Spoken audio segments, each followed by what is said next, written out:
ओम शांति। ओम शांति। हम सभी ने मालूम है ना, साल का वृक्ष होता है। ये जमीन है,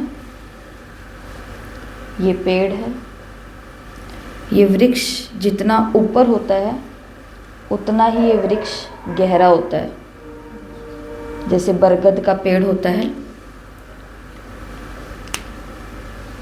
तो उसको 5 साल लगते हैं अंदर ही अंदर जड़ों को तैयार होने में। जब एक बारी वो अंदर गहराई में अपनी जड़ें बना लेता है, बहुत गहराई में चला जाता है, तब जा कर के वो ऊपर बढ़ता है। और ऐसा बढ़ता है कि बढ़ता ही जाता है। साल का वृक्ष जंगलों में जो हमने देखा है वो ऐसा ही होता है, जितना ऊपर उतना गहरा। हमको भी पुरुषार्थ में कैसे जाना है? ऊपर। तो ऊपर जाने के लिए कहाँ जाना पड़ेगा? अंतर मन की गहराई में जाना पड़ेगा। बहुत भीतर जाना पड़ेगा, बहुत अंदर जाना पड़ेगा, बहुत गहरा जाना पड़ेगा। 25/1/1974 की मुरली में बाबा ने शब्द बोला है, गुह्यता, गहराई और डीपनेस। वैसे तो इंग्लिश में बोलते हैं डेप्थ, कि उसकी गहराई में जाना, लेकिन बाबा ने शब्द यूज़ किया है कि डीपनेस, विशेषण यूज़ किया है कि तुम क्या हो जाओ? अपने निराकारी स्वरूप की समृद्धि में, अपने जो निजी गुण और संस्कार हैं इन सभी की गहराई में जाओ, इनके डीपनेस में जाओ। और कैसे जाओ? इसके लिए बाबा ने 4 उदाहरण दिए हैं। जैसे पहला उदाहरण है वैज्ञानिक का। वैज्ञानिक क्या करता है? जब उसको कोई संशोधन करना होता है, कोई नई खोज करनी होती है, तो वो कहाँ चला जाता है?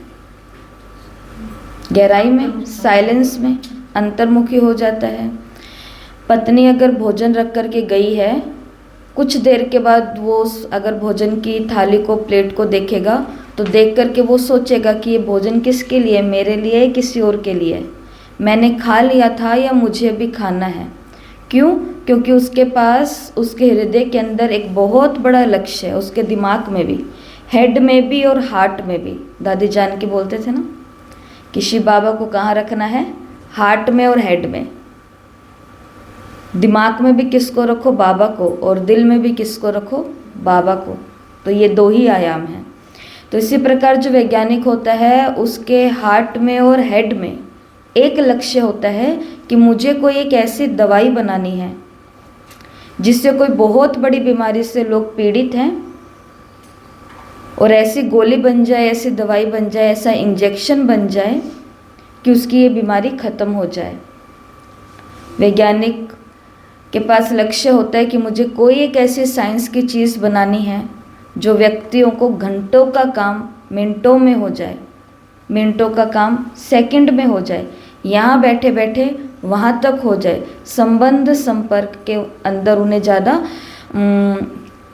डिस्टर्बेंस ना हो, ज़्यादा सोचना विचारना ना पड़े, क्योंकि वैज्ञानिक के पास एक बड़ा लक्ष्य होता है। इसलिए उसकी ऊंची खोज के लिए वो कहाँ चला जाता है?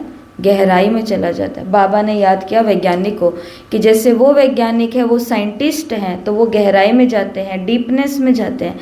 ऐसे तुम्हें भी अपने निराकारी स्वरूप की, निजी गुण और संस्कारों की जो समृद्धि है, अनुभूति है, उसकी गहराई में जाना है, उसकी डेप्थ में जाना है। अगला उदाहरण बाबा ने किसका दिया है? गोताखोर, जो ड्राइव करता है, गोताखोर। गोताखोर जितना सागर की गहराई में जाएगा जाएगा और जाता ही जाएगा, तो वो वहाँ से क्या निकाल के लाएगा? रत्न निकाल के लाएगा, मोती निकाल कर के लाएगा, कुछ ना कुछ नई चीज़ों का अनुभव लेकर के आएगा। बाबा ने कहा जैसे वो गोताखोर होते हैं, सागर की गहराई में जाते हैं, तो तुम्हें भी अनुभवों की गहराई में जाना है। कौन सा अनुभव? निराकारी स्वरूप की स्थिति का अनुभव करना। जैसे ये शरीर है, अभी समझो कि ये शरीर जो है ना, ये शरीर एक कपड़े की तरह है, और हमने ऐसा एक जिप खोला और वो चमड़ा रूपी कपड़ा नीचे उतर गया। अब अंदर क्या है? लाइट का शरीर है। अब अगर वो लाइट के शरीर को भी जिप खोली और वो उतर गया, अब अंदर क्या रही? आत्मा रही। बाबा ने बोला है कि तुमने अभी तक आत्मा को सिर्फ टेस्ट किया है, खाया कहाँ पे है? खाया हमने आत्मा को? अभी तक तो बाबा ने कहा आत्मा को टेस्ट करने का मतलब है आत्मा के जो निजी गुण संस्कार हैं। कौन से आत्मा के निजी गुण संस्कार? 7 गुण संस्कार हैं। कौन से? शांति, ज्ञान, आनंद, प्रेम, सुख, शक्ति, पवित्रता। बाबा ने मुरली कल की ही मुरली की तरह बहुत छोटी है, लेकिन मुरली के बिल्कुल लास्ट में पहरे में जाकर के बाबा ने कहा है कि आत्मा को अभी तक केवल चखा है, चख करके देखा है। इसका मतलब आत्मा के 7 गुणों को या आत्मा के जो निजी संस्कार हैं इनों को हमने अभी तक केवल चखा है, इनों को अभी तक हमने खाया नहीं है। तो ये गोताखोर कि अनुभवों की गहराई में जाना है। आगे बाबा ने उदाहरण दिया जैसे मछली होती है। मछली देखो, एक क्या कहेंगे, एक तालाब की मछली है। तालाब की मछली ने अपनी सखी मछली से पूछा कि पानी क्या है, पानी क्या होता है? तो जो सखी मछली थी उसने बोला कि मुझे भी नहीं पता कि पानी क्या होता है, तुम जो सीनियर है उससे पूछो, वो बताएंगे कि पानी क्या होता है। सीनियर मछली के पास गई, बड़ी मछली के पास गई, वो छोटी मछली, उससे पूछा कि पानी क्या होता है। तो उस बड़ी मछली ने भी बोला कि मुझे भी नहीं पता कि पानी क्या होता है, मैंने भी नहीं इसका अनुभव किया, मुझे नहीं पता इसके बारे में। लेकिन वो कहती है कि जो अपना हेडक्वार्टर्स है माउंट आबू, वहाँ पे दादियाँ बैठी हैं, वो बड़ी मछली हैं, सागर की मछली है ना, उनसे पूछो कि पानी क्या है, वो तुम्हें बताएगी। तो वो तालाब की मछली निकल कर के कहाँ गई? हेडक्वार्टर्स सागर में। वहाँ पे बड़ी बड़ी मछलियों से मिली अनुभवी और उनसे पूछा कि पानी क्या है। तो दादियों ने क्या बोला कि जो तुम्हें अपने इर्द गिर्द दिख रहा है, जिसमें तुम रह रहे हो, जिसमें तुम चल रहे हो, जिसमें तुम जी रहे हो, जिसमें तुम खा रहे हो, सो रहे हो, सब कुछ कर रहे हो, मिल रहे हो, जुल रहे हो, मछलियों का परिवार, ये सब कुछ ही क्या है? पानी है। ये सब कुछ ही पानी है। अगर तुमको इस पानी से निकाल करके बाहर कर दिया जाए तो फिर पता चलेगा कि असली में पानी क्या है। किसी भी व्यक्ति को किसी चीज़ से दूर कर दो, उसके अंदर रहते हुए तो उसको नहीं पता चलता। जैसे शांति क्या है नहीं पता चलेगा, लेकिन जब जीवन में अशांति दरवाजे पर आएगी तब ज़रूर पता चलेगा कि शांति क्या थी। बचपन के वो कौन से दिन थे, यंग एज के वो कौन से दिन थे, कॉलेज के वो कौन से दिन थे, सब याद आएंगे जब आत्मा ने आनंद का अनुभव किया हो, आत्मा ने सुख का अनुभव किया हो। इसी प्रकार से बाबा ने मछली का बोला कि मछली को जियेदान मिलता है कहाँ पर? पानी में। वो पानी में है तो अपने जीवन में है, और पानी से अलग हो गई तो उसका जीवन खत्म हो गया। इसी प्रकार बाबा ने कहा कि तुम सभी को भी सागर जो है शिव बाबा, शक्तियों का सागर है, खजानों का सागर है, गुणों का सागर है, प्यार का सागर है, ज्ञान का सागर है, आदि आदि, इस परिवार का सागर है, मर्यादाओं का सागर है, जो कुछ भी है। तो बाबा ने कहा तुम भी इसके अंदर रहोगे तो तुम भी जीते हुए रहोगे। लेकिन जैसे ही हम इस परिवार से बाहर निकले, इन नियम मर्यादाओं से बाहर निकले, इन रूल एंड रेगुलेशन से बाहर निकले, इस कॉस्ट्यूम से, इस ड्यूटी से, इस एड्रेस से, ड्रेस से बाहर निकले, उसके बाद में हमारा ये जीवन खत्म है। तो उदाहरण बाबा ने किसका दिया? मछली का, कि वो भी गहराई में रहती है। और लास्ट में उदाहरण बाबा ने दिया मिश्री खाने वाली। मिश्री कैसी होती है? बहुत मीठी होती है। बाबा ने कहा कि मिश्री को जो भी खाएगा तो मिश्री के अंदर अपनी रसना होती है और वो अपना रस उस चीज़ के अंदर भी डाल देती है। तो इसलिए बाबा ने कहा तुमको भी क्या बनना है? तो कौन सा अनुभव सबको कराना है? कौन सा अनुभव कराना है? अपने निराकारी स्वरूप में स्थित होकर के जो भी गुण और संस्कार हैं उनका अनुभव सामने वाली आत्मा को हो। जैसे मिश्री को जो खाएगा उसको अनुभव होगा कि हमने मीठा खाया है, हमने मिश्री खाई है।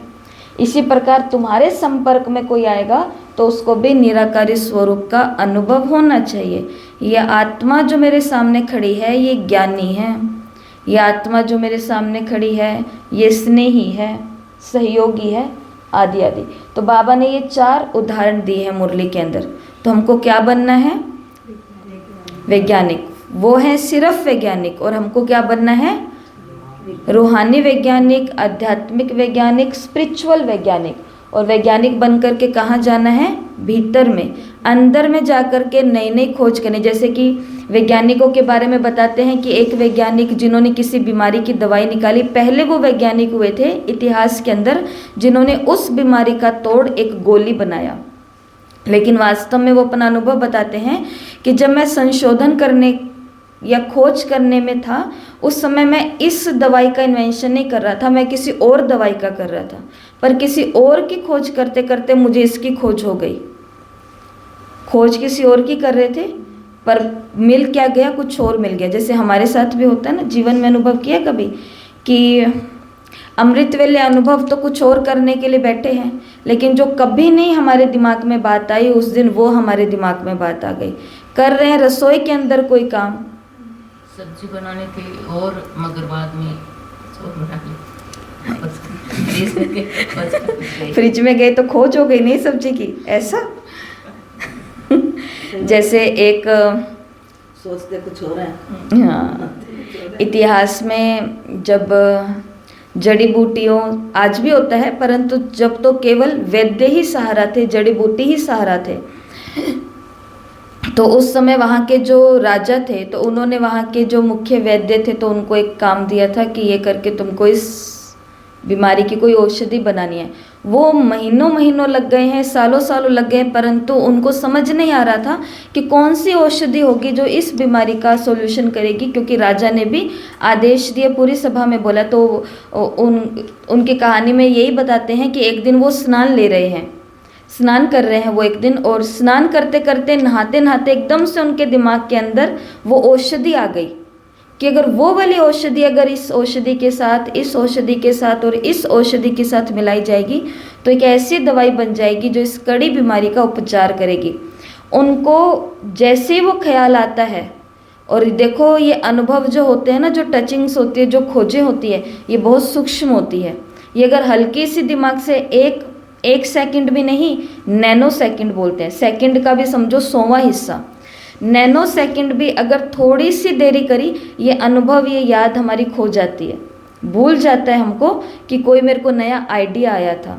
तो वो व्यक्ति क्या करते हैं वैद्य, कि जिस अवस्था में वो होते हैं, वो उसी अवस्था में भाग करके राजमहल में चले जाते हैं, और राजमहल में जा करके उस कड़ी बीमारी का हल बता देते हैं। वैज्ञानिक क्या करता है? खोज करता है।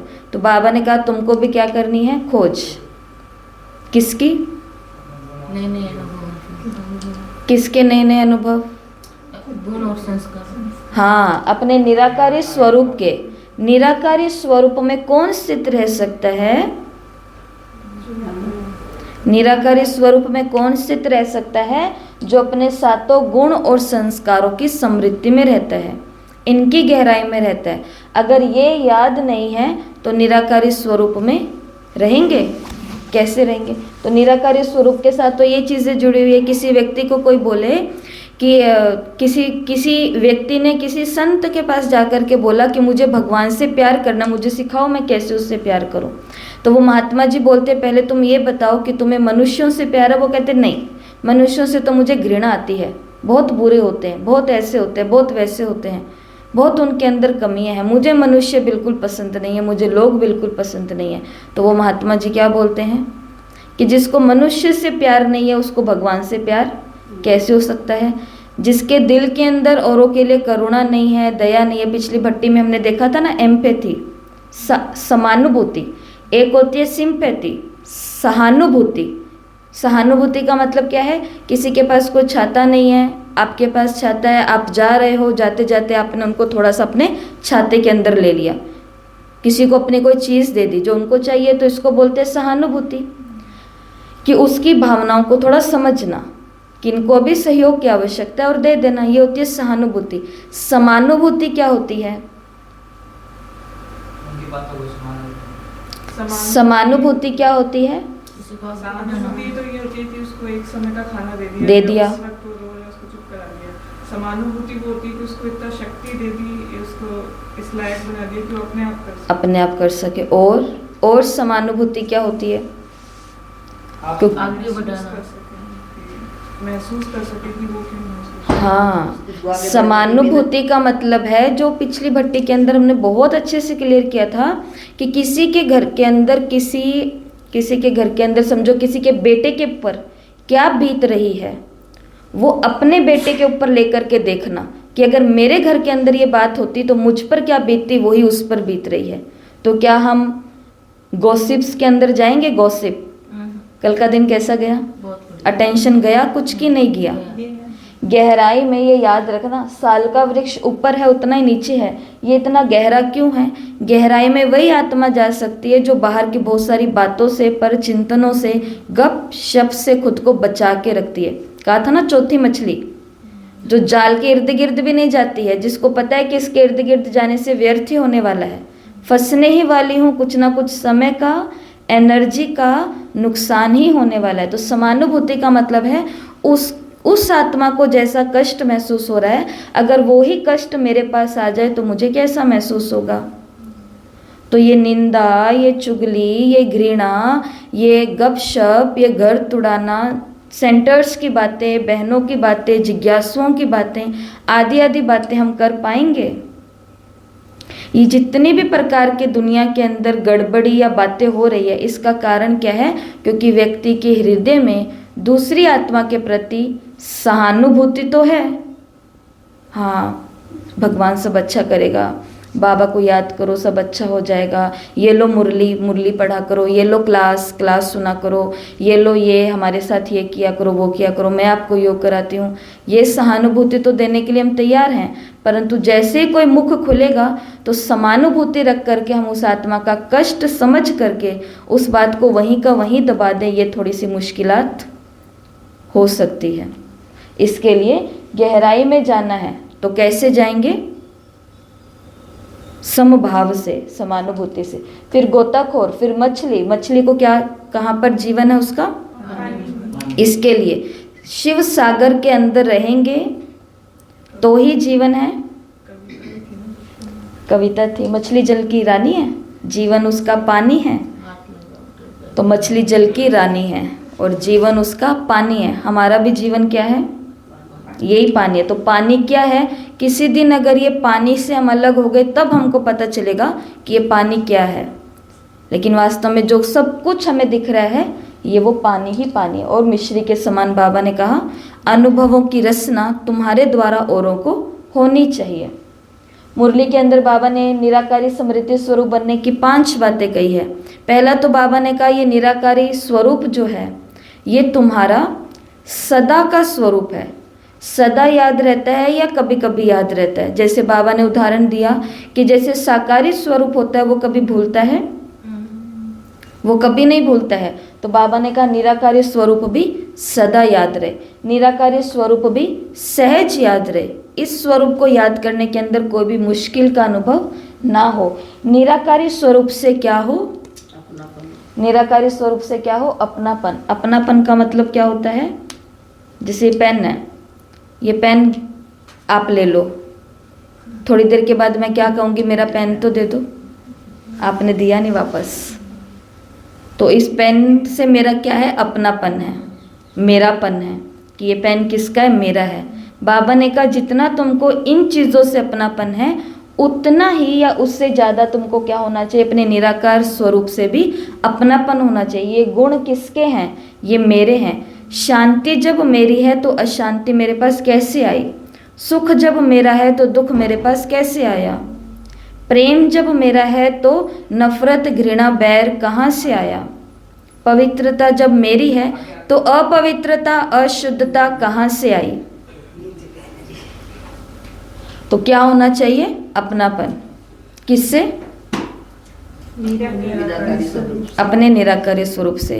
जैसे एक दोस्त है, 20 साल के बाद किसी शहर को जा रहा था, बीच में उसको याद आया कि संध्या का भी समय हो रहा है, एक दिन यहाँ पर भी मेरा एक दोस्त रहता है पुराना, तो उसके पास मैं रुक जाता हूँ। तो वो अपने दोस्त को कहता है फ़ोन घुमाता है और कहता है कि मैं स्टेशन पर हूँ, तुम यहीं उपलब्ध हो? तो वो कहता है हाँ मैं हूँ, तुम आ जाओ आ जाओ। बहुत खुश होता है वो दोस्त और ये उसके पास चला जाता है, रात रात रुकता है। फिर जो दूसरा दोस्त है जिसके घर पहुंचा है वो दोस्त बोलता है अब तुम इतनी दूर से 20 वर्षों के बाद आए हो तो एक दिन तो रुको कम से कम, मैं तुम्हें अपने बाकी दोस्तों से मिलाता हूँ जो भी प्रेजेंट में मेरे दोस्त हैं, बहुत अच्छे लोग हैं, बहुत अच्छा उनका स्वभाव है, बहुत अच्छे फील्ड में है वगैरह वगैरह। तो फिर बाद में वो कहता है कि देखो मैं रुक तो जाऊँ, परंतु मैं अपने शहर से उस शहर में जा रहा था तो मैं साथ में कोई कपड़े आदि नहीं लेकर के आया। ये अच्छा हो जाएगा कि अगर तुम मेरे को एक दिन के लिए कोई कपड़े अवेलेबल करा दो। तो वो सोचता है कि कपड़े तो मेरे पास हैं, क्योंकि उस जगह पर कोई एक बहुत बड़े समझ लो प्रधान टाइप के रहते थे जिन्होंने उसको बहुत रॉयल कपड़े दिए, उसको टोपी भी दी थी पहनने के लिए और बूट भी, जूते भी दिए थे पहनने के लिए। तो उसने सोचा, उसके अंदर करुणा भाव पैदा हुआ कि मेरा दोस्त 20 साल बाद आया, कब कब ये मौका मिलेगा तो इसको कपड़े भी फ्रेश दूं एकदम। तो अपने दोस्त को बोलता है कपड़े तो क्या, मैं तो तुमको कैप भी दूंगा, शूज़ भी दूंगा, कपड़े भी दूंगा और बिल्कुल फ्रेश है, ये मुझे उन्होंने दिए हैं, मैंने भी कभी नहीं पहने। वो कहते ये तो तुमने बहुत अच्छा किया, सुबह होती है वो कपड़ा और सब कुछ पहन करके तैयार हो जाता है। जैसे वो उसको देखता है तो उसके मन में संकल्प तो उठता है कि कपड़े तो भले मेरे हैं लेकिन सुंदर तो ये लग रहा है, ज़्यादा अच्छा तो ये लग रहा है। लेकिन वो कहते कि चलो कोई बात नहीं, एक दिन की बात है, कौन सा इसके कपड़े रखने, कपड़े हैं तो आखिर मेरे ही। कैसे ना कैसे करके वो बताया था ना उस दिन, वो अपनी भावनाओं को दबा लेता है, ज्ञान की अच्छी अच्छी पॉलिश करके वो अपनी भावनाओं को दबा लेता है कि चलो कुछ कोई बात नहीं, एक दिन की बात। पहले दोस्त के घर वो उसको लेकर के जाता है, उसको अपना दोस्त मिलता है, उस दोस्त से अपने इस पुराने दोस्त का इंट्रोडक्शन कराता है कि देखो ये उस गांव से, शहर से आया है, 20 साल पुराना ये मेरा दोस्त है। अब जैसे जिसके घर गए उसकी तो नज़र ही नहीं हट रही, उसको उसकी कॉस्ट्यूम से या उसके कपड़ों से, जूते से आदि से वो उसको लगातार देखते जा रहा है, देखते जा रहा है। ये दोस्त जो लेकर के गया इसको पता चलता है कि मेरी तरफ तो ध्यान दे ही नहीं रहा है, ये तो लगातार ही इसकी तरफ देख रहा है, उससे रहा नहीं जाता। वो बोलता है कि देखो ये मेरा दोस्त है, 20 साल बाद आया है ये मेरे पास। बाकी रही कपड़ों की बात तो कपड़े ये मेरे ही हैं।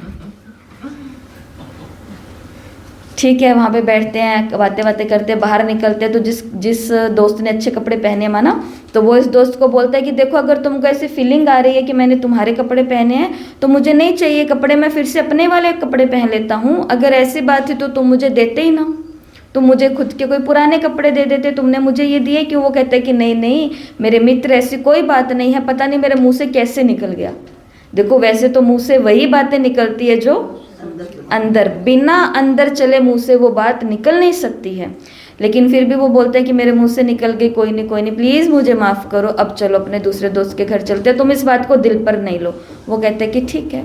दूसरे दोस्त के घर जाते हैं, जैसे ही उसका फैमिली गेट खोलती है तो सारा का सारा परिवार इसको देखे और उसको देखे और उसको देखता ही रह जाए, क्योंकि वो सुंदर ही इतना लग रहा था, अच्छा ही इतना लग रहा था, उसको देखता रहे। इससे फिर कंट्रोल नहीं होता है, ये बोलता है कि देखो ये मेरा दोस्त है, इस शहर से आया है, 20 साल के बाद हम मिले हैं, बाकी कपड़ों की बात तो मुझे करनी ही नहीं है, कपड़े तो इसके ही हैं। उसको फिर से फीलिंग आती है, फिर बाहर आकर के वो बोलता है कि तुमको ऐसी कोई बात थी तो तुमने बोला ही क्यों? फिर से देखो तुमने बोल दिया। वो बोलता है कि मेरे मित्र बस तुम मुझे लास्ट चांस दो, अब मैं ऐसा कुछ नहीं करूँगा, बस तुम चलो मेरे साथ, छोड़ो मेरे से गलती हो गई, बस तुम समझो इस बात को। तो वो भी सोचता है कि चलो ठीक है कोई बात नहीं। तीसरे दोस्त के घर जाते हैं, बस वहीं पर भी यही होता है, उनकी नज़र नहीं हट रही है इससे और इससे रहा नहीं जाता। ये बोलता है ये मेरा दोस्त है, इस शहर से आया है, 20 साल का है, बाकी देखो और कोई बातें तो है ही नहीं, और कपड़ों की तो बिल्कुल कोई बात नहीं करनी है, कपड़ों की तो बात करनी नहीं है। अब कपड़ों से क्या है? अपनापन। कपड़ों से, जूते से, टोपी से इतना अपनापन है कि उसे कंट्रोल नहीं हो रहा है ये बताने में कि ये सुंदर लग रहा है किसके कारण? मेरे कारण। ये अच्छा लग रहा है किसके कारण? मेरे दिए कपड़ों के कारण। बाकी ये कपड़े किसके हैं? मेरे ही हैं, मेरे ही हैं। बाबा ने कहा मुरली के अंदर, जितना अपनापन हमें इससे है या इनसे है, इतना ही अपनापन हमारा किससे हो, अपनी, कि मैं अपनी शांति क्यों भंग करूं, क्योंकि मेरा तो मेरी शांति से क्या है, बहुत ज़्यादा अपनापन है। मैं मेरा सुख क्यों दुख के अंदर बदलूं, मेरा तो मेरे सुख से बहुत ज़्यादा अपनापन है। बाबा ने ये उदाहरण दे करके बताया है मुरली के अंदर कि तुम्हारा अपनापन वैसा ही होना चाहिए जैसा उधर तुम्हारा अपनापन होता है। आज हमारा मोबाइल से कितना अपनापन है, हम सभी का ये अनुभव है कि नहीं है, हम सभी का है। इतना ही बाबा ने कहा तुम्हारा अपनापन किससे होना चाहिए, और निराकारी स्वरूप का मतलब क्या है, अपने साथ गुण या संस्कार भी, निजी संस्कार बोलते हैं, निजी स्वरूप। निराकारी स्वरूप जो है ये किसका स्वरूप है, मेरा अपना, मेरा असली, मेरा वास्तविक स्वरूप क्या है, निराकारी ही है। गीता का अध्याय सबको पता है, मुरलियों की बातें सबको पता है। बाबा का ध्यान एक तरफ ही होता है, कौन सी तरफ, कि तुम ये शरीर नहीं हो, तुम आत्मा हो। शरीर विनाशी है, आत्मा अविनाशी है। वास्तविक यही है, सत्य यही है, नित्य यही है, बाकी सब कुछ क्या है, असार है, असत्य है, झूठा है। तो मुरली में बाबा ने निराकारी स्वरूप के लिए ये 5 बातें कही है कि निराकारी स्वरूप सदा हो, निराकारी स्वरूप सहज हो, निराकारी स्वरूप के साथ अपनापन हो, निराकारी स्वरूप तुम्हारा निजी स्वरूप है, और निराकारी स्वरूप अविनाशी स्वरूप है। मुरली में बाबा ने 5 प्रश्न पूछे हैं, लगातार पूछे हैं। पहला प्रश्न बाबा ने पूछा, ये प्रश्न किसके लिए, ये इसके लिए कि इनकी गहराई में जाएं कैसे। बाबा ने कहा कि गहराई में जैसे गोताखोर जाता है, जैसे वैज्ञानिक जाता है, जैसे मछली जाती है, वैसे तुमको भी इन गुण और संस्कारों की गहराई में जाना है। और गहराई में जाने के लिए बाबा ने खुद ही 5 प्रश्न तैयार करके दिए हैं। पहला प्रश्न है कि ये गुण और संस्कार क्या है, मतलब इनकी स्टेज क्या है, इनकी अनुभूति क्या है, इनकी विशेष प्राप्ति क्या है, किसको कहा जाता है, परिभाषा, और लास्ट में स्वयं पर और अन्य आत्माओं पर इसका क्या प्रभाव पड़ता है। जैसे ये 7 गुण हैं, इन 7 गुणों में से कोई भी एक गुण ले लो, जैसे आनंद, पहला गुण ले लिया आनंद का। अब देखो आनंद की स्टेज क्या है, बताओ, जाओ गहराई में, आनंद की स्टेज क्या होती है।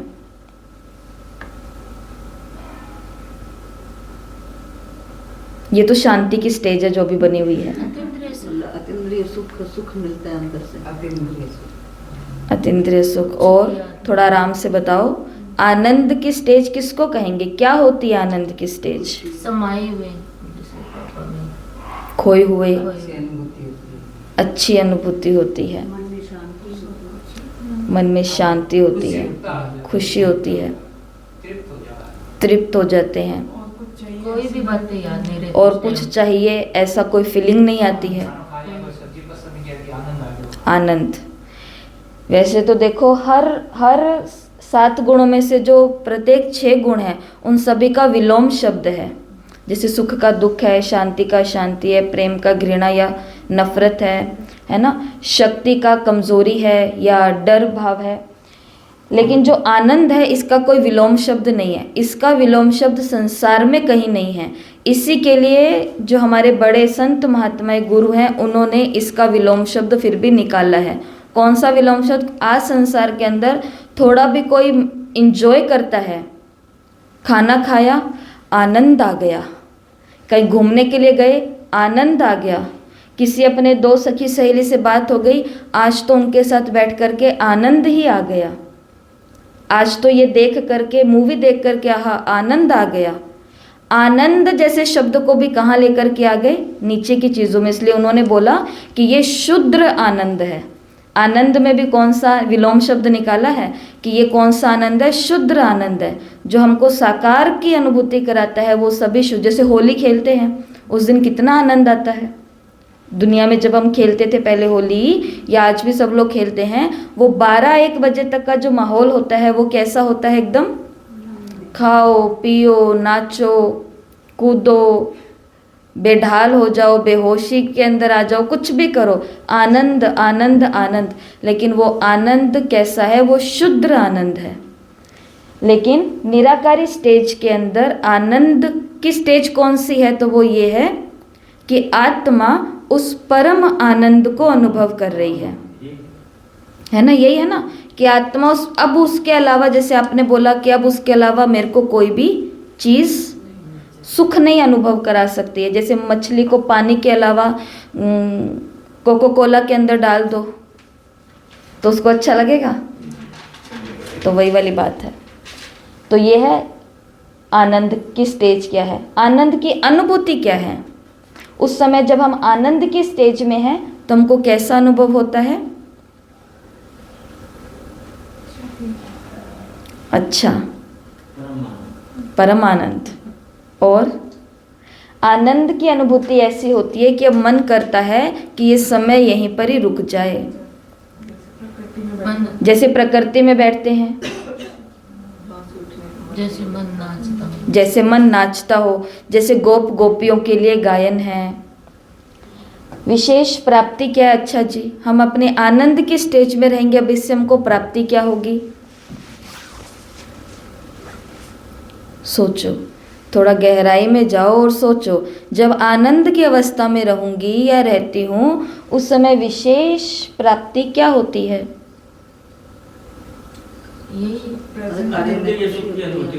अतीन्द्रिय सुख, बाबा से जो शक्तियाँ गुण है वो, बाबा की शक्तियों का गुण, भरपूरता की अनुभूति होती है। विशेष प्राप्ति क्या होती है? तो ये है विशेष प्राप्ति। विशेष प्राप्ति ये होती है कि दुख देने वाली, आनंद से दूर करने वाली, हताश निराश दिल शिकस्त करने वाली बातें भी याद नहीं रहती। ये विशेष प्राप्ति होती है आनंद की अवस्था की, कि मेरे को तो जो चाहिए वो मेरे पास है ही। खुद को कहते हैं संतोष की प्राप्ति होती है। अच्छा, आनंद किसको कहा जाता है? परिभाषा, आनंद की परिभाषा क्या है?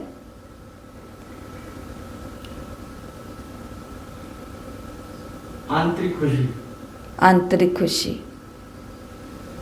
स्वयं पर और अन्य आत्माओं पर इसका क्या प्रभाव पड़ता है? जब हम आनंद में रहते हैं तो खुद पर और औरों पर इसका क्या प्रभाव पड़ेगा? तो वो भी खुश हो जाते हैं, वो भी खुश हो जाएंगे। वे उनसे अच्छी तरह से बात करें खुशी खुशी, तो वो आगे वाले अच्छे ही रहेंगे फिर। लेकिन वो ना रहे तो? आनंद की स्टेज में रहने से स्वयं पर और अन्य आत्माओं पर क्या प्रभाव पड़ेगा? वो हमारे को खुश देख के सोचेंगे पता नहीं क्या मिल गया पता नहीं। आज के लिए कोई डिमांड नहीं करते हैं। अगर कोई आत्मा सामने ऐसी खड़ी है जो हमको जाल में फंसाने वाली है, व्यर्थ के जाल में, लेकिन मैं अतीन्द्रिय सुख का, आनंद का अनुभव कर रही हूँ, तो जैसे हम जब योग में बैठे होते हैं, योग से एकदम खड़े होते हैं, तो हम खुद तो बोलते नहीं हैं, लेकिन सामने भी कोई लौकिक वाले होंगे तो वो भी क्या सोचेंगे, या कोई भी होगा तो वो ये सोचेंगे कि अभी इनसे बात नहीं करो, अभी थोड़ा ये साइलेंस में है। तो कहने का भाव है हर एक गुण और हर एक संस्कार का, सातों गुणों संस्कारों का मुरली के अंदर बाबा ने कहा, ये आज का होमवर्क है, इसलिए आपको सिर्फ एक ही पॉइंट बताया है आनंद के विषय में। यह सबको होमवर्क करना है। क्या होमवर्क करना है? आत्मा के सातों गुण लिखना एक जगह पर। कौन से हैं सातों गुण? ज्ञान, आनंद, शांति, प्रेम, सुख, शक्ति, पवित्रता, ये सातों गुण लिख लेना एक जगह। अब इन सातों गुणों को एक एक करके उठाना, हर एक गुण के ऊपर 5 बिंदु पर उत्तर देना। प्रश्न बार बार लिखने जरूरी नहीं है, प्रश्न तो आपके पास होंगे ही लिखे हुए, मोबाइल में भी आ जाएंगे। आपको तो केवल क्या करना है, जैसे आपने पहला पॉइंट उठाया ज्ञान, अब नंबर 1, 2, 3, 4, 5 पहला पॉइंट लिखो ज्ञान। ज्ञान की स्टेज क्या है? तो जब ज्ञान की स्टेज होती है तब अज्ञान की सारी बातें खत्म हो जाती हैं। जब ज्ञान की स्टेज है कि मैं क्या हूँ, तो उसके बाद में अज्ञान की जितनी भी बातें हैं, मेरा ये है और तेरा ये है, ये सभी खत्म हो जाता है। ज्ञान की अनुभूति क्या है? ज्ञान की विशेष प्राप्ति क्या है? ज्ञान किसको कहा जाता है? ज्ञान किसको कहा जाता है? मुरली सुनना सुनाना, पेपर देना दिलाना, टेस्ट करना कराना, वीडियो डालना, वीडियो दिखाना, वीडियो सुनाना, वीडियो बनाना, पढ़ना और पढ़ाना, कोर्स करना, कोर्स कराना, प्रदर्शनी अलग अलग जा कर के सबको सिखाना, इसको ही ज्ञान। और किताबें पढ़ते रहना, पढ़ते रहना, पढ़ते रहना और पढ़ते रहना, इसको ज्ञान कहा जाता है ना? इसी को तो कहा जाता है ज्ञान। सफलता हर चीज में। मतलब एक पॉइंट सुना, अगर उसके अंदर धारण कर लिया वो है ज्ञान। ज्ञान का बहुत कोई खास मतलब नहीं है इन सब चीज़ों से। जैसे आपको पता है ना कि ये होते हैं, हम किसी मेन रोड पर जा रहे हैं और वहाँ पे मील के पत्थर होते हैं ना, जिस पे लिखा होता है किलोमीटर, इतने किलोमीटर, इतने किलोमीटर। तो ये मुरलियाँ, ये सब चीज़ें क्या है? ये गीत, ये कमेंट्री, ये क्लासेस, ये मंथन, ये चिंतन, ये मनन, ये मुरली, साकार, अव्यक्त, ये सभी चीज़ें क्या हैं? ये उस मील के पत्थर की तरह है जो हमको इशारा कर रहे हैं, यहाँ जाओ और आगे जाओ। वहाँ पे रुक करके बैठ नहीं जाएंगे हम उन मील के पत्थरों को देख करके अपनी मंजिल की तरफ बढ़ेंगे कि आगे जाना है, आगे जाना है, आगे जाना है। नहीं तो क्या होगा, जो पिछले साल की मुरली में बाबा ने कहा था, व्यक्त मुरलियों में, कि ज्ञान में साल तो हो गए हैं कितने? 35 और एक को हो गए हैं 15। बाबा ने किसको बड़ा कहा? क्यों? जब से आए हैं तब से लगातार, जब से आए हैं तब से ऊंची ही स्टेज का अनुभव कर रहे हैं। जब से आए हैं अपने समय को, श्वास को, तन मन और धन को, सबको क्या कर रहे हैं? सफल ही कर रहे हैं। और जो पहले से आ गए हैं वो क्या कर रहे हैं? सब नहीं, इशारा दिया बाबा ने कि यहाँ पर साल नहीं मायने रखते हैं कि आप कितने साल से चल रहे हो, आपने कितने लोगों को जोड़ दिया है, आपने कितनों को बाबा मिलन करा दिया, आपने कितनों को कोर्स करा दिया, आपके पास कितने जिज्ञासु हैं, आप कितने सालों से हैं, आप ये हैं, आप वो हैं और आप क्या क्या हैं। भगवान को इन सब चीज़ों से कोई भी मतलब, लेकिन ये सभी चीज़ें क्या है? सिर्फ उस मील के पत्थर की तरह है जिसको हमें क्रॉस करते करते आगे निकलना है। हर मुरली को 69 की मुरली क्रॉस की, 70 की क्रॉस की, 71 की क्रॉस की, 72 की, 73 की। अब हम 74 और 76 के पत्थर पर हैं। 21, 22, 30 दिनों के बाद में, 28, 29 दिनों के बाद में हम इस पत्थर को भी क्रॉस करके अगले 75 के पत्थर पर आ जाएंगे। तो कहने की बात यह है कि ज्ञान इसको नहीं कहा जाता कि आपको नॉलेज कितनी है। ज्ञान इसको कहा जाता है कि राइट टाइम पर आप उसको यूज़ कैसे करते हो। क्या समझ में आया कि ज्ञान किसको कहा जाता है? ज्ञान की परिभाषा क्या है? जिसको हम विज्ञान में right time पर सफलता महसूस पा लें करें। पॉइंट से। खुद के लिए, औरों के लिए ज्ञान लाभदायक हो रहा है तो वो ज्ञान है। मैं सुबह 3 बजे उठती हूँ, 3 बजे मैं इतनी सारी क्लासेस कर रही हूँ, मैं इतनी सारी सेवा कर रही हूँ, ये ज्ञान है या अहंकार है? ये तो अहंकार है। जैसे पैगंबर मोहम्मद का नाम हम सभी ने सुना है ना, मोहम्मद साहब। तो पैगंबर मोहम्मद जो होकर के गए हैं, तो वो, क्योंकि वो तो अवतार थे, कहने का भाव वो तो पैगंबर थे, संदेशवाहक थे, तो उनके अंदर एक अद्भुत शक्तियाँ थी, क्योंकि उन्होंने एक नया धर्म स्थापन किया था। तो वो आजान का समय हो गया, सुबह की नमाज, आजान का समय हो गया और वो जा रहे हैं और वो जाते समय रोज़ रास्ते में एक व्यक्ति को देखते हैं जो आजान के समय सोया रहता है। एक दिन वो उस व्यक्ति को बोलते हैं, सुनो, उठो, जागो, आजान का समय है, चलो मेरे साथ नमाज के लिए। तो क्योंकि एक धर्म पिता ने बोला है, उनके अंदर बहुत शक्ति है और उसका जन्म जन्मांतर का सोया हुआ जो चेतना है, बंद पड़े हुए जो किवाड़ है, वो एकदम से खुल जाते हैं और वो उसी घड़ी से, उसी वेले से अमृत वेला शुरू कर देता है, माना नमाज का वो समय आजान वाला शुरू कर देता है। अब वो रोज़ मोहम्मद पैगंबर के साथ में, पैगंबर मोहम्मद के साथ में रोज़ सुबह की अजान करने के लिए जाता है।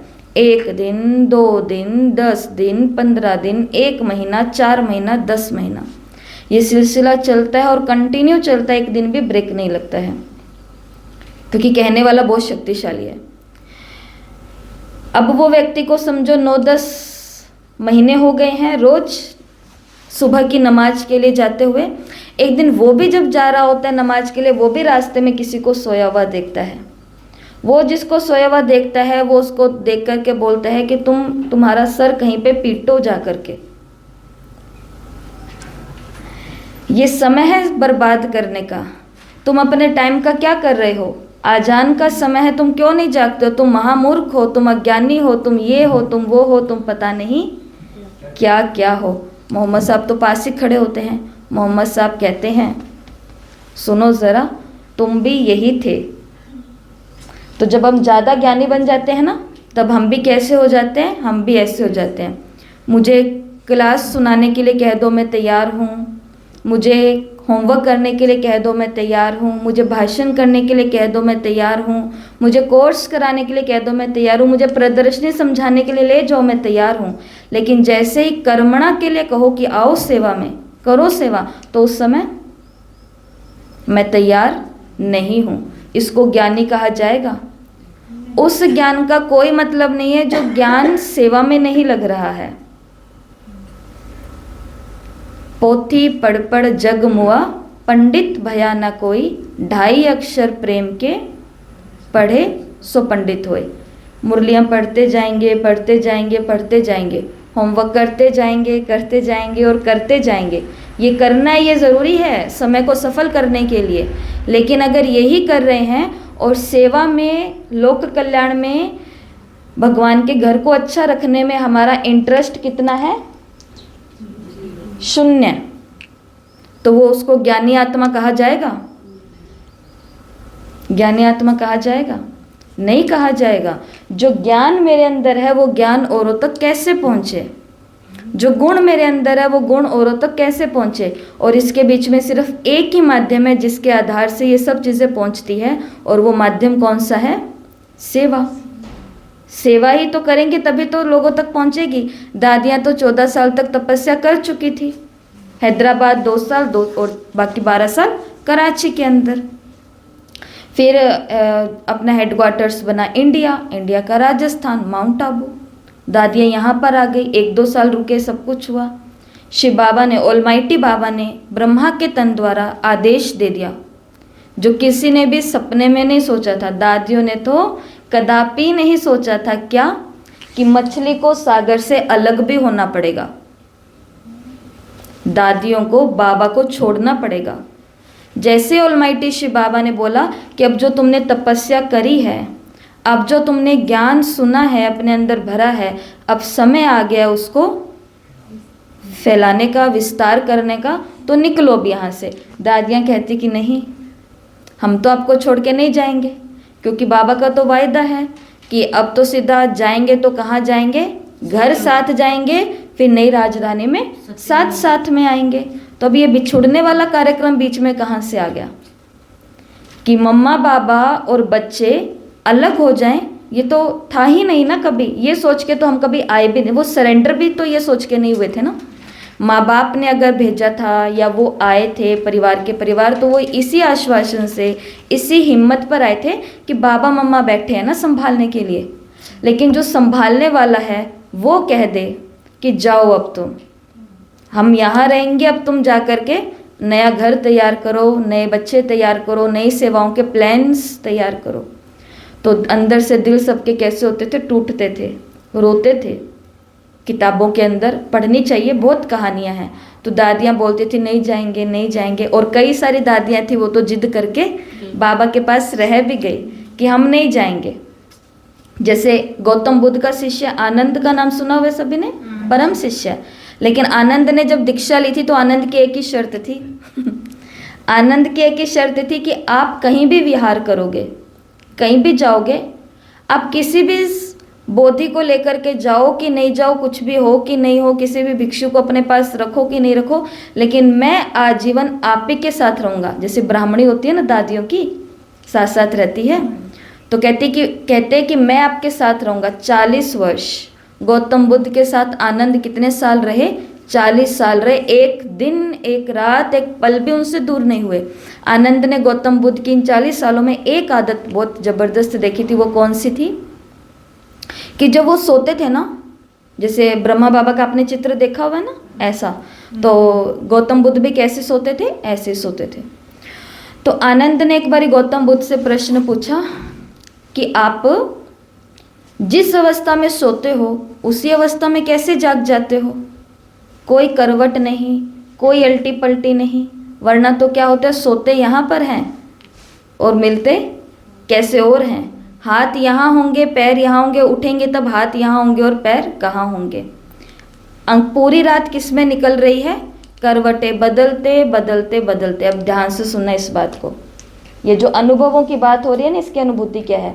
ये जो भी सातों गुण और सातों संस्कार हैं, जो भी सातों गुण संस्कार हैं, ये आत्मा के अंदर भरपूर तरीके से हैं। इसकी निशानी क्या होती है? कैसे पता चलेगा कि हम सभी निराकारी स्टेज में रहते हैं, हम सभी सातों गुणों को इमर्ज भाव में रखते हैं? वो सिर्फ एक तरीके से पता चलेगा, और वो है कि अगर हमको अंदर में बहुत सुकून है तो समझ लेना कि ये सातों गुण मेरे साथ रहते हैं।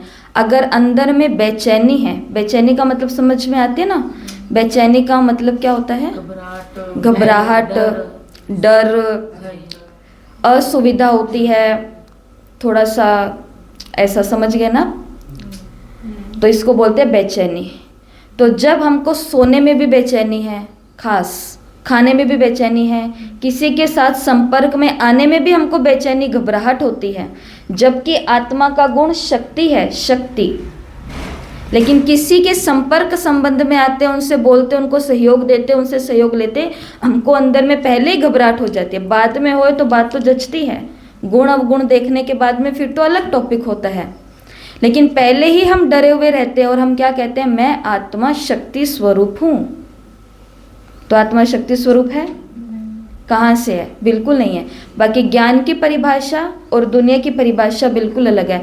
दुनिया में शक्ति का मतलब कुछ और होता है। दुनिया में शक्ति का मतलब होता है आप कितनों का सामना करते हो, आप कितनों से विरोध करते हो, आप कितना अपना हक लेते हो, आप कितना ये करते हो। अध्यात्म की परिभाषा होती है जो शक्तिशाली है वो बहुत सहन करता है, जो बहुत सहन करता है वो शक्तिशाली है। दुनिया कहती है जो बहुत सहन करता है वो महामूर्ख है। अध्यात्म कहता है जो बहुत सहन करता है वो शक्तिशाली है। क्योंकि मेरे को ऐसा लगता है पर्सनली कि जिस संसार में हम सभी रह रहे हैं, जिस जीवन को हम सभी ने लिया हुआ है, ये आज की बात नहीं, ये दादे परदादों से चला हुआ आ रहा है। व्यक्ति को इतनी समझ आ जानी चाहिए, जो मेरे को लगता है थोड़ा सा जो अनुभव हुआ है जीवन का, उस छोटे से अनुभव से इतनी तो बात समझ में आई है कि इंसान को कहीं ना कहीं तो सहन करना पड़ेगा। हम सोचें मैं यहाँ भी सहन नहीं करूँ, मैं यहाँ भी सहन नहीं करूँ, मैं इसका भी सहन ना करूँ, मैं उसका भी सहन ना करूँ, मेरे को तो एकदम आज़ाद पंछी रहना है, मैं कहीं का भी सहन ना करूँ, ऐसा पॉसिबल नहीं है। क्योंकि सहन जब हम स्वीकार कर लेंगे कि सहन करना मूर्खता नहीं होती है, सहन करना शक्ति होती है, तो हम अपने बिजनेस में भी सहन करेंगे, हम अपनी जॉब में भी सहन करेंगे, हम अपने लौकिक में भी सहन करेंगे और हम अपने अलौकिक में भी सहन करेंगे। क्योंकि प्रश्न फिर से यही आता है कि यहाँ सहन नहीं करेंगे तो कहाँ, तो कहीं तो करना पड़ेगा ना। तो इससे अच्छा, इसलिए पिछली भट्टी में क्या बोला था कि शूद्र को पाकर, शूद्र मतलब बहुत छोटी चीज़ें, जैसे संसार में किसी को सिर्फ एक जॉब मिल गई तो लगेगा क्या मिल गया, किसी को एक पदवी मिल गई तो लगेगा क्या मिल गया, किसी को एक घर मिल गया तो लगेगा क्या ही मिल गया। उस इतनी चीज़ों का भी अहंकार, घमंड आ जाता है। तो अगर संसार का शुद्र चीज़ मिली तो देखा जाता है कि वास्तव में आत्मा को कुछ नहीं मिला।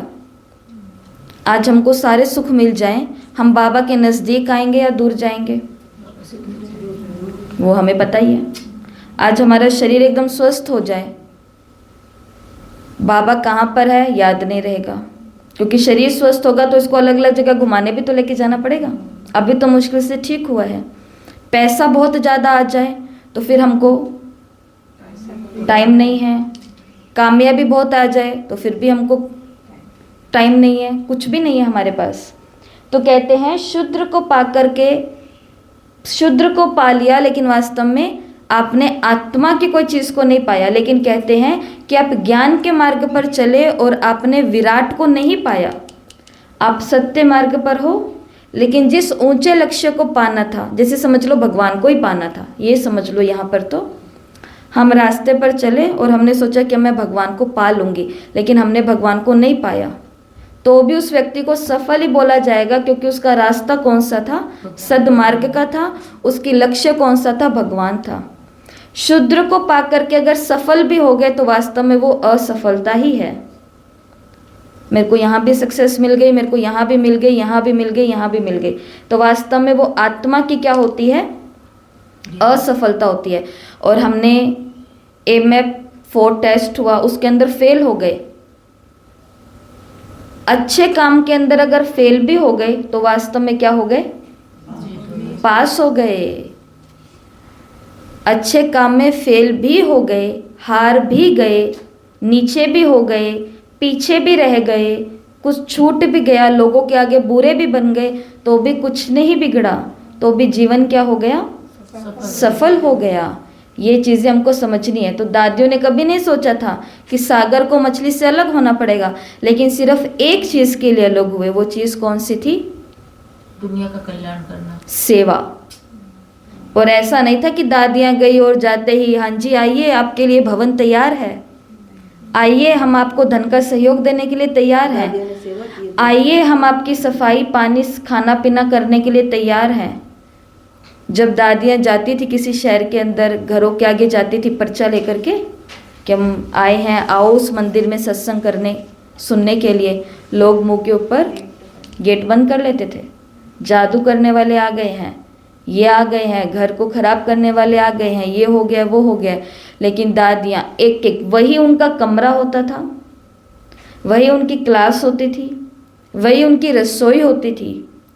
डब्बे अंदर खाली होते थे, लेकिन दादियों ने कभी बोला नहीं कि डब्बे खाली हैं, कोई दाल चीनी आटा कुछ दे जाओ, बोला नहीं कभी। किसी ने गलती से, जैसे एक अनुभव बताते हैं कि कोई माता आई, आकर के कुछ सामान लेकर के आई थी, कोई सब्जी या कोई फल, ऐसा कुछ छोटा सा कुछ लेकर के आई थी। दादी थोड़ा व्यस्त थी, तो उसने सोच समझा कि मैं ही जा कर के साइड में जो रसोई है वहाँ रख देती हूँ। जैसे ही माता ने उस रसोई के अंदर जा कर के वो छोटा सा अपना लिफाफा रखा, दादी की नज़र डब्बों पर गई। डब्बे सारे खाली हैं, डब्बे सारे के सारे खाली हैं। तो दादी को बोला कि फिर आप क्या कर रहे हो, क्या हो रहा है? कहते कुछ बात कोई नहीं, गुजारा हो रहा है, गुजारा हो रहा है, गुजारा हो रहा है। उस माता ने सारे डब्बे भर दिए और नियम बना दिया कि ये डब्बे कभी भी खाली नहीं होंगे। एक दादी निकली तो उसका भाग्य बना डब्बे भरने वाली का, कि वो डब्बे किसके भर रही है। कोई साधु का डब्बा नहीं है, कोई संत का डब्बा नहीं है, कोई लड़की का डब्बा नहीं है, कोई साध्वी का डब्बा नहीं है। ये डब्बे किसके हैं? शिव का भंडारा भरपूर, काल कंटक दूर। ऐसे ये मछलियाँ अलग हुई, और सिर्फ इसलिए मैं ज्ञानी हूँ, ज्ञानी हूँ, योगी हूँ, योगी हूँ, लेकिन सेवा में मेरी भावना जीरो है, तो हम बिल्कुल भी ज्ञानी नहीं हैं, हम बिल्कुल भी योगी नहीं हैं। ज्ञान और योग प्रत्यक्ष फल दिखाता है, प्रभाव डालता है, हमारे कर्मों से दिखता है। तो आज का होमवर्क सिर्फ चिंतन का होमवर्क है। चिंतन लिखें। क्या चिंतन लिखना है? 7 बिंदुओं को उठाना है, हर बिंदु के ऊपर 5 प्रश्नों का चिंतन करके लिखना है। यहाँ पे किसी को नंबर नहीं मिलने वाले हैं, कोई बैठ करके यहाँ पर किसी को बहुत अच्छा बहुत बुरा नहीं करने वाला है। मैं कहती हूँ अगर उल्टा पुल्टा भी लिख दिया, गड़बड़ी भी कर दी, गलत भी उत्तर कर दिया, लेकिन कोशिश करी है तो जीत आपकी हुई है। होमवर्क भेजा है लेकिन गड़बड़ी वाला है, लेकिन भेजा तो है। कोशिश तो करिए, क्योंकि एक बहन ने बहुत अच्छा एक बार एक बात कही थी, तो वो सबको मैं सुनाना भी चाहूँगी, क्योंकि वो बहुत अच्छी बात थी। शायद मैं बता नहीं पाई क्लास के अंदर, अभी याद आई कि होंगे तो बाबा के ही महावाक्य ना, इस बात से याद आ गया। तो शायद दिल्ली के वो बहन है, तो उनका एक दिन मैसेज आया कि ये जो रोज़ की मुरलियों पर हमारा टेस्ट हो रहा था, तब उनका आया, कहते कि दीदी रोज़ एक मुरली पर टेस्ट होता है, लेकिन मुरली पर 10 प्रश्न होते हैं। अब वास्तव में ऑप्शन तो चारों ही सही है ना उसके, ये तो आपको पता ही है कि हर प्रश्न के जो ऑप्शन दिए जाते हैं, निराकारी अवस्था, सदा हो, सहज हो, अपनेपन की हो, अविनाशी हो, इसमें से कोई एक लाइन में एक सही उत्तर होगा जो महावाक्य आपको दिया गया, वैसे उत्तर चारों सही है। तो उनका ये मैसेज आया था कि दीदी ऑप्शन तो चारों ही सही हैं, तो ये तो फिर ये चेकिंग हो रही है ना कि हमको मुरली कितनी याद है। भाई मुरली कितनी याद है, पेपर तो फिर आप इसलिए ले रही हो, कहने का भाव उनका ये था। और बहुत अच्छा उन्होंने प्रश्न पूछा, जिज्ञासा थी तभी मेरे को लगता है पूछा है। फिर बाद में 2-3 आपस में बातें हुई, फिर करते कराते मेरे मुंह से ये निकला, मुंह से तो निकला, टाइपिंग से निकला, तो मैंने उनको टाइप कर करके भेजा कि देखो कुछ भी समझो, कुछ भी समझो, लेकिन आखिर बाबा की मुरली के 10 महावाक्यों को ही तो हम एंजॉय करने वाले हैं। उन्होंने बोला थैंक यू दीदी, मुझे आपकी ये बात बहुत अच्छी लगी, दिल के अंदर संतुष्टि हो गई कि 10 महावाक्य क्यों हैं, कैसे हैं, किस लिए हैं, 4 ऑप्शन ही क्यों हैं, ये तो इसके लिए उसके लिए नहीं, आखिर कुछ भी करके है तो 10 महावाक्य भगवान के ना। पेपर देना ज़रूरी है, क्यों? क्योंकि भगवान के महावाक्य किसी इंसान के महावाक्य नहीं है। होमवर्क करना ज़रूरी है, क्योंकि जब हमारे लिए क्लास उपलब्ध हो रही है, जब हमारे लिए भी कोई व्यवस्था कर रहा है, तो फिर हमारा भी फ़र्ज़ है कि हमें अपने दिमाग के घोड़े थोड़े से दौड़ाने हैं। और ये कोई यहाँ नहीं बोलेगा कि मेरा दिमाग के घोड़े दौड़ते नहीं हैं, दौड़ते सबके हैं, परंतु वो जो व्यर्थ में दौड़ने की उनको आदत पड़ी हुई है। इतनी सी कोई बात करे, जैसे 2 माता बात कर रही है, तीसरी माता ने गलती से उसको देख लिया 2 को बात करते, और देख करके ऐसे हो गई, अब उन 2 के घोड़े अपने आप ही दौड़ेंगे क्या दौड़ेंगे पता नहीं, पता नहीं। अब ये मेरे को देख करके अभी कहाँ जा कर के रिपोर्ट देने वाली है। क्या होता है लोगों को, मतलब हमें ऐसे देखते रहते हैं, ऐसे करते रहते हैं, ये है वो है, 100 घोड़े दौड़ा लेंगे, और उसको पता भी नहीं, उसको तो आंखें ही कमज़ोर, उसको दिखाई नहीं आप हो कौन, वो तो चश्मा ही नहीं पहन के आई आज, उसको दिखाई नहीं आप कौन हो। तो ये कोई नहीं कहेगा कि मेरे दिमाग के घोड़े दौड़ते नहीं हैं, मेरे को तो चिंतन करना ही नहीं आता, मेरे तो सोचने की शक्ति खत्म हो चुकी है। शक्तियां जो उस दिशा में जा रही है, उस दिशा से रोक करके इस दिशा के अंदर, जैसे विकारों को क्यों कहा जाता है कि काम, क्रोध, लोभ, मोह, अहंकार, इन सभी विकारों के अंदर जो स्त्राव हो रहा है, शक्तियां जो बस बह रही है और बहती ही जा रही है। गुस्सा जब आता है तो शरीर की सारी शक्ति कहाँ से निकल करके आती है, और फटाफट काम करते। जिसको गुस्सा आता है उसका काम की स्पीड देखिए कभी, उसको लगता है सारा मैं ही समेट दूं, बस रोका कैसे कि दूसरा उठाया, शक्ति फटाफट से निकल रही है। और वही अगर कोई व्यक्ति शांति में, योग की स्थिति में, ज्ञान की स्थिति में, निराकारी अवस्था में, अलौकिक अवस्था में वही घर का काम करेगा, तो कैसे करेगा? आराम से करेगा, स्पीड फिर भी तेज होगी। 2 घंटे का काम वो 1 घंटे में करेगा, क्योंकि अब उसकी एक्स्ट्रा एनर्जी नहीं वेस्ट हो रही है। तो कहने का भाव यही है, 7 गुणों की शक्तियाँ जो बह रही है गलत दिशा में, आज चिंतन करना है इन 7 के ऊपर, इन 5 प्रश्नों को लिख करके। बस यही आज का होमवर्क है। बाकी क्या बनना है? रूहानी वैज्ञानिक, रूहानी गोताखोर। अब ये देखो, सुनने में तो बढ़िया लग गया हमको, वैज्ञानिक और गोताखोर बनना है। अब प्रैक्टिकल में कैसे बनना, वो आज बनोगे आप। जब एक पॉइंट उठा करके इसके बारे में सोचोगे ना, उस समय अनुभव करना, अभी मैं संशोधन कर रही हूँ, अभी मैं खोज तो कर रही हूँ। बल्लभ बनाने वाले को कितनी बारी हार का सामना मिला। आप भी बैठोगे, समझ ही नहीं आ रहा क्या लिखूँ क्या लिखूँ, फिर उठ जाना, फिर समझ नहीं आ रहा क्या लिखूँ, फिर उठ जाना। दिन के लास्ट तक कुछ तो समझ में आ ही जाएगा। तो गोताखोर हूँ, ये सुनना आसान है, आज गोताखोर बनना है। गोते लगाने हैं आज गोते लगाने हैं, ठीक है। और मुशरी जैसा अनुभव हो औरों को हमसे।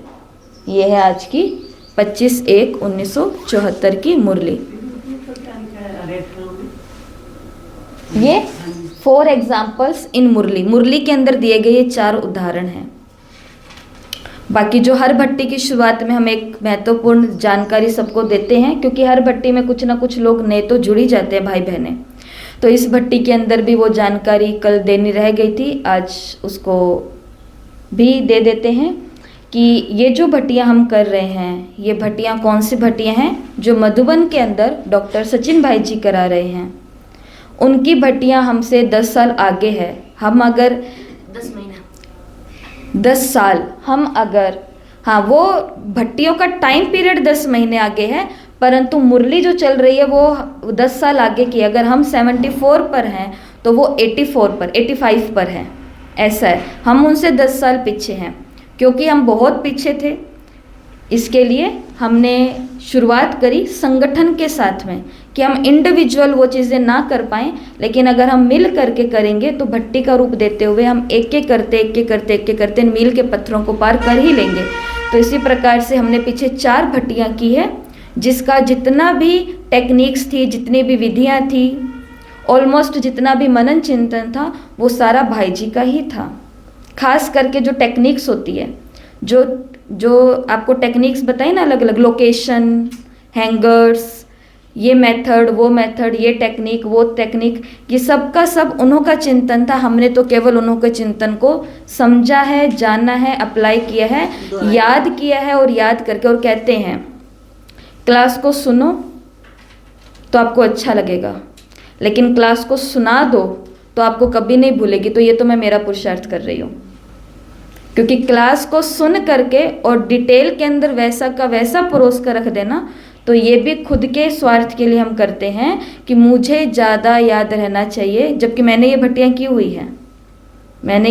हुई है, परंतु अब वाली भट्टियाँ नहीं कर रहे हैं, क्योंकि अब कराने में है तो फिर अभी नहीं हो पाता है। तो इसके लिए अगर किसी के अंदर ये प्रश्न उठता है नयों के अंदर कि ये तो वही है जो भाई जी बता रहे हैं, तो निसंदेह तरीके से ये वही है जो भाई जी ही बता रहे हैं। लेकिन क्योंकि भाई जी के आगे बहुत एजुकेटेड लोग हैं, बहुत सारे यंग बीके दीदियाँ और भाई हैं, कुमार कुमारियाँ हैं, हमारे पास हमारी भोली भाली साधारण माताएं हैं, तो बहुत सारी बातों को छोड़ दिया गया है। छोड़ करके अपने कुछ साधारण से अनुभवों को लेते हुए उनकी टेक्निक्स को उठा करके कुछ बातों को मिक्स किया है, कुछ को निकाल दिया गया है, फिर वो आपके आगे रखी जा रही है। और जिसकी तहे दिल से इच्छा है कि हमें भाई जी की ही भट्टी करनी है, तो वो तो सब फ़ोन पर हो रही है। जिसकी हिम्मत है वो करने की, तो उनको तो पहले वही करनी चाहिए। और जिसको ये चल रहा है, तो वो एक एक करते हुए अपनी मुरलियों को कवर करते जाओ और चलता जाए। नहीं, पेपर नहीं आएगा। अब उसके लिए कल की क्लास सुनना, आपको सब पता चल जाएगा पेपर के विषय में क्या बात हुई थी। ठीक है जी। एक पॉइंट पे 7 गुणों का होता है। 7 गुण में से 1 गुण उठाना है, 5 के ऊपर चिंतन करना है। ज्ञान क्या है, ज्ञान की अनुभूति क्या है, विशेष प्राप्ति क्या है, ज्ञान किसको कहा जाता है, ज्ञान का स्वयं पर और अन्य आत्माओं पर क्या प्रभाव है, शांति क्या है, शांति की अनुभूति क्या है, शांति की विशेष प्राप्ति क्या है, शांति किसको कहा जाता है, शांति का स्वयं पर और पर क्या प्रभाव पड़ता है। 7 पॉइंट्स के 5-5 पॉइंट का चिंतन करके आज डेली का होमवर्क डेली पोस्ट करना है। ठीक है। ओम शांति।